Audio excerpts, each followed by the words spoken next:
যদি আমি আমার ফ্যাক্টরির কোনো নিয়মের আওতাধীন ব্যতিক্রম কোনো কাজ করি, তাহলে ফ্যাক্টরি মালিক আমার চাকরিটাকে ক্যান্সেল করে দিতে পারেন। এই ভয়েতে ফ্যাক্টরি মালিক কর্তৃক যত বিধিবিধান আছে সবগুলোই আমরা পুঙ্খানুপুঙ্খানু পালন করি চাকরি যাওয়ার ভয়েতে। আরে ভাই, ফ্যাক্টরি মালিক আপনার কয় হাজার টাকা দেয়? সারা মাস গাধার মতো খেটে 30,000 50,000 টাকা দেয়, এত বেশি দেয় না। সামান্য 30-50,000 টাকার জন্য আমরা 5-10,000 টাকার জন্য আমরা ফ্যাক্টরি মালিকের অবাধ্য হই না। কিন্তু রব আমাদেরকে 50-30 নয়,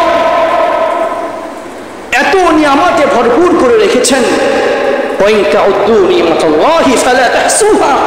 আল্লাহ পাক নিজেই বলতেছেন, বান্দা আমি তোমার এত নিয়ামত দিয়েছি, যদি আমার নিয়ামতকে গণনা করা শুরু করো বান্দা, গুণে কোনোদিন শেষ করতে পারবে না।